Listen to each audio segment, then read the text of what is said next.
Gone are the days, yung mga ganun, yung parang tusino na yung face, hindi na, medyo mahapdi ito. Very potent po. Kung makikita nyo, biglang nagbabrighten yung skin ni Sir Lawrence.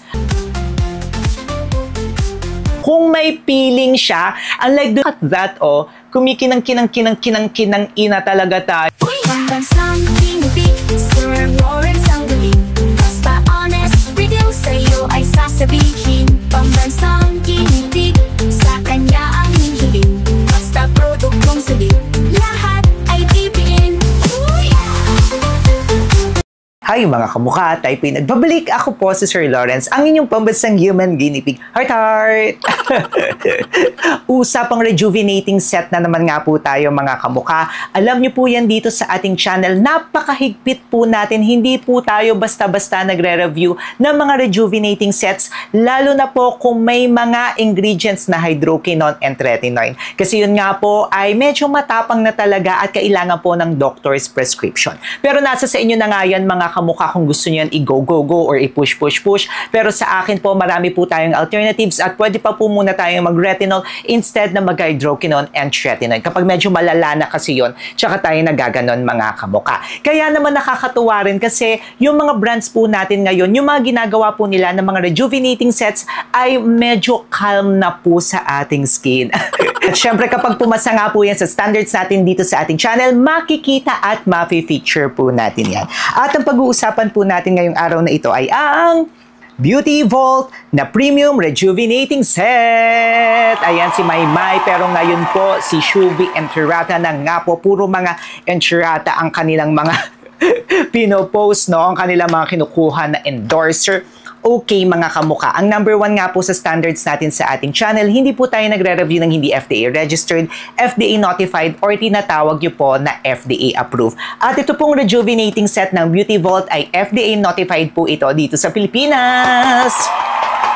Ibig sabihin po, nakapasa po sa safety check ng FDA. Okay, pag-usapan na nga po natin itong rejuvenating set. From the word set, ibig sabihin, kumpleto na nga po ito. Kumpletos recados na nga po itong mga kamukha. Usually po, ang laman ng rejuvenating set ay 4 po yan. Una po, soap. Siyempre, kailangan nga po natin mag-cleanse. Pangalawa is toner para po ma-tone. Toner to. Yes, para ma-tone. Usually tone talaga. At para mas ma-deep cleansing pa po ang ating skin. At syempre, para ma-prepare pa po sa susunod na mga steps po natin sa ating skincare routine. And then, yung third product nga po, usually sunblock po pag sa umaga. And then, yung fourth product is sa gabi naman po, is the rejuvenating cream. Ngayon po, walang nakalagay sa aking face at ginagamit ko na po ito ng more than 7 days. Actually, parang 10th day ko na nga po ngayon. At ang gagawin nga po natin ay i-review po natin siya, mga kamukha.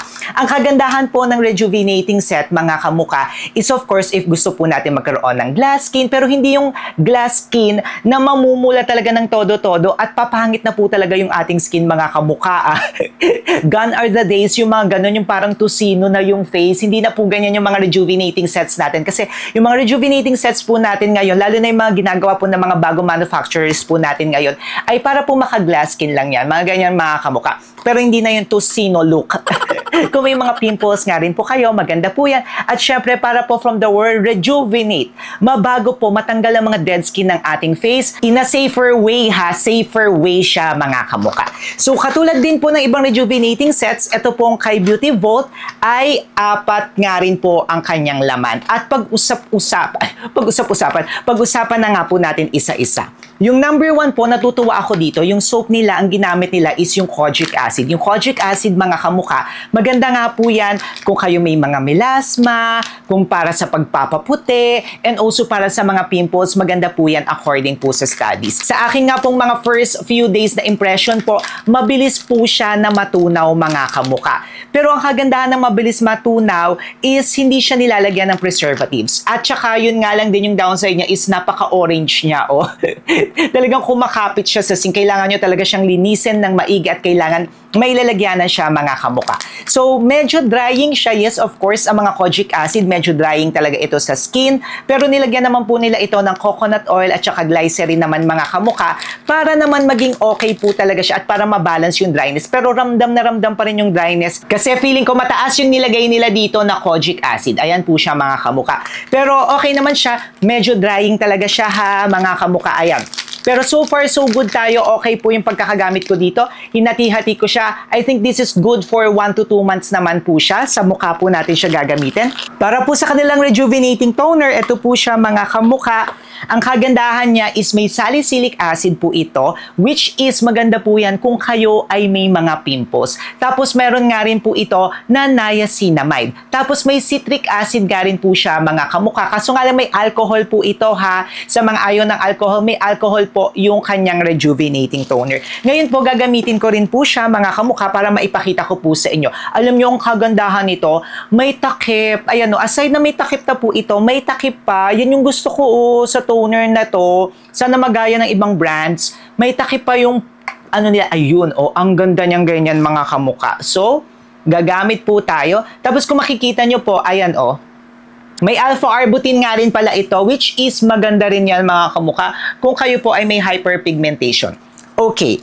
To be honest, medyo mahapdi ito. Very potent po. Siguro kasi dahil may alcohol nga rin po siya, kaya medyo ingat-ingat po kayo mga kamukha. Ayan. Ginamit ko po ito ha, yung buong set na ito. Hindi ako nagdagdag for the first 7 days or for the first 9 days. Para talaga in-depth yung magiging review po natin para sa inyo. Ayun, ang ramdam niya, mahapdi siya mga kamukha. Ayan, mahapdi po talaga ito. Ramdam na ramdam nyo po siya. Tapos kung may kojic acid nga po yung isa, tapos ito medyo mahapdi talaga siya mga kamukha. Yun yung mararamdaman nyo po sa kanya. Okay, next one. Meron nga rin po ito na sunblock sa umaga. Pero mga kamukha, usually kasi talaga nagmo-moisturizer pa ako. Pero dahil nga po gusto kong gamitin lang ito as is kasi nagre-request kayo na as is lang, hindi ko muna po ito ginamit. So dumediretso po ako kapag umaga, gamit nga po itong kanilang Premium Pearl Sunblock with SPF 45. Ayan po siya mga kamukha. So, gagamit po tayo. Siyempre, dalawa nga po ulit sa ating face. Ayan, dalawang ganyan po. Huwag kayong magtitipid.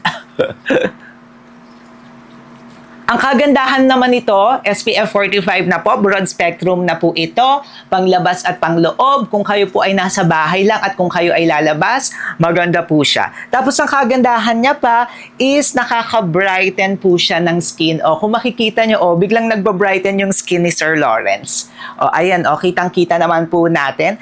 Tapos nakaka-hydrate siya. Unlike sa iba na natatry natin na mga sunblock, ito nakaka-hydrate siya in fairness. O tsaka yan hydrating siya. Hindi siya yung matte na matte, which is ang ganda kasi nagko-complement dahil napaka-potent na nga po nung soap tsaka nung toner. Kaya ang kagandahan naman niya mga kamukha is ayan po siya. Very hydrated yung skin natin. Nababalance niya yung ka-drynessan. Yung dryness nga po na binibigay nung soap at saka nga po nung toner. Pero ayan po siya. Sa umaga, we are already good to go. Napakabilis, di ba? Hindi nyo na siya kailangan gawin. And then sa gabi, same lang din po. Magsusoap kayo, magto-toner. Tapos, ang difference nga lang po is, ang ilalagay nyo po ay itong kanilang rejuvenating cream sa gabi.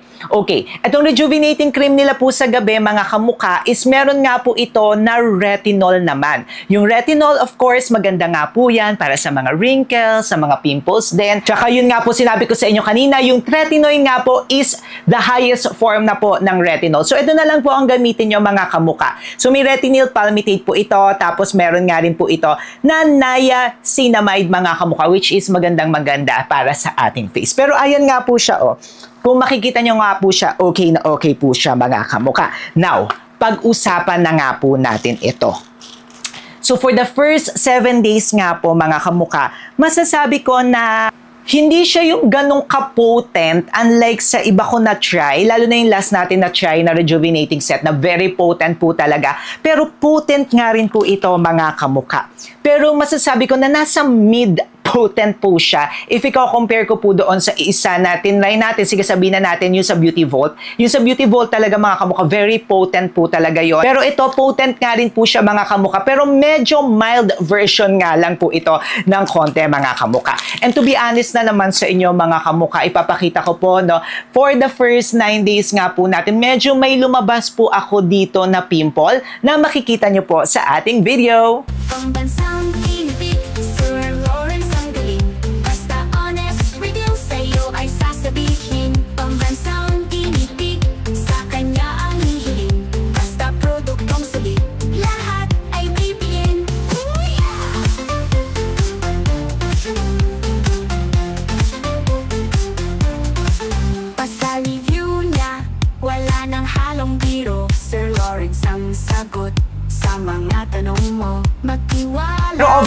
nyo mga kamukha, maganda siya sa skin. In fairness sa kanya ha, kahit na nagkaroon tayo ng pimple dito, at saka lagi na rin po ako natutulog kasi ng 3 a.m. ng 4 a.m. dahil nga po may bagong business tayo. Kung gusto nyo pong pumunta dyan sa ating spa, whitening, slimming and everything, may 6D nano tayo dyan. Go kayo dyan mga kamukha. So I think, masasabi ko na mas kaya ko po itong gamitin na set as is na set for a month. So pwede ko po siyang gamitin na set as a month, pero mas gusto ko pa rin po siya haluan pa rin ng iba pa po natin na mga ginagamit, tapos i-update ko po kayo mga kamukha.